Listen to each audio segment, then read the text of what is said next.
घायल हिरण, मरा हुआ हिरण का बच्चा।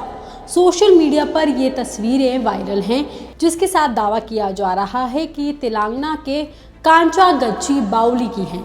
वही जंगल जिसकी कटाई से पूरे तेलंगाना में बवाल मचा, क्योंकि इसके उजड़ने से कई बेजुबान जानवरों का घर भी उजड़ जाता। हैदराबाद यूनिवर्सिटी के स्टूडेंट्स ने इसके खिलाफ प्रोटेस्ट किया, जिसके बाद सुप्रीम कोर्ट ने इसकी कटाई पर रोक लगा दी। लेकिन सरकार इस जंगल पर अभी भी अपना प्रोजेक्ट बनाएगी और यूनिवर्सिटी को यहाँ से हटा देगी। मगर कैसे? ये प्रोजेक्ट है क्या? ये जंगल का पूरा विवाद क्या है? सब कुछ समझाएंगे आपको इस वीडियो में। नमस्कार, मेरा नाम है साक्षी भारद्वाज और आप देख रहे हैं लोकमत हिंदी। तेलंगाना का कांचागच्ची बावली डियर, मोर, हाथी और इंडियन स्टार टॉर्टोइस जैसे रेयर स्पीशीज का नेचुरल हैबिटेट है।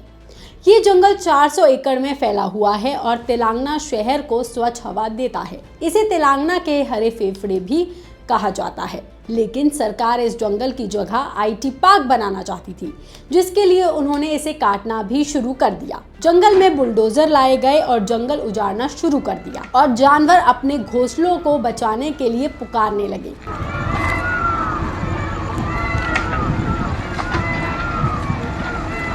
सोशल मीडिया से सामने आए फोटोज और वीडियोस में आप देख सकते हैं कि यहाँ एक झील है। इसके एक तरफ हरा भरा जंगल है, झील के दूसरी तरफ भी ऐसा ही जंगल था, लेकिन उसे सरकार ने बुलडोजर से साफ कर दिया।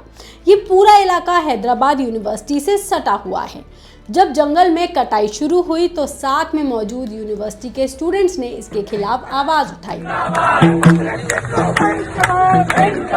जिसके बाद सुप्रीम कोर्ट ने मामले में संज्ञान लेते हुए कटाई को अगली सुनवाई तक के लिए रोक दिया। वहीं बुधवार को हाई कोर्ट ने भी अपनी सुनवाई में मामले को सुप्रीम कोर्ट का फैसला आने तक छोड़ दिया है। इंडिया टीवी की रिपोर्ट के मुताबिक इस पूरे बवाल के बाद जंगल पर सरकार का IT पार्क बनाने का प्लान नाकाम हो गया।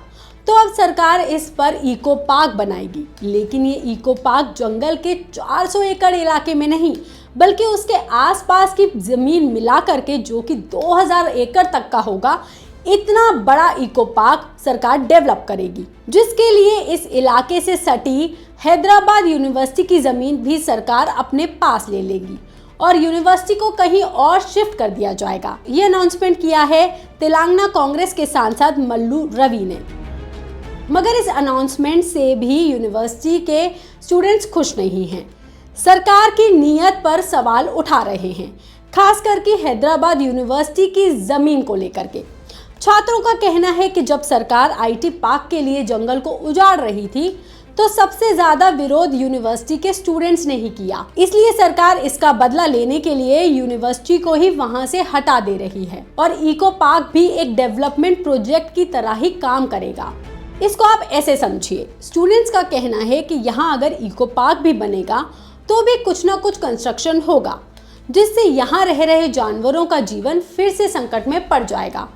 इस एरिया में 247 पक्षी और जानवरों का घर है, जिनमें कई प्रवासी पक्षी भी शामिल हैं। जंगल में कोई भी बदलाव करने से इन पक्षियों के घोंसले नष्ट हो सकते हैं और अगर सरकार ये कंस्ट्रक्शन बिना किसी नुकसान के भी करेगी तो यहाँ इको पार्क बनने के बाद इंसानों का आना जाना शुरू हो जाएगा। उसका भी यहाँ रह रहे जानवरों पर बुरा असर पड़ेगा।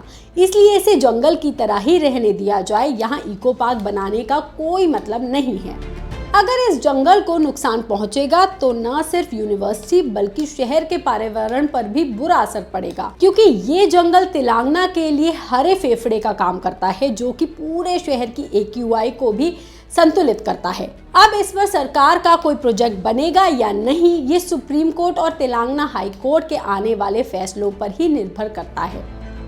मगर हम ये कहेंगे कि प्रोजेक्ट कुछ भी हो और इस पर कोई भी डेवलपमेंट हो, मगर इन बेजुबान जानवरों का घर नहीं उजड़ना चाहिए और यूनिवर्सिटी, सरकार और पर्यावरण संगठनों को मिलकर इन जानवरों के भविष्य की सुरक्षा सुनिश्चित करनी चाहिए।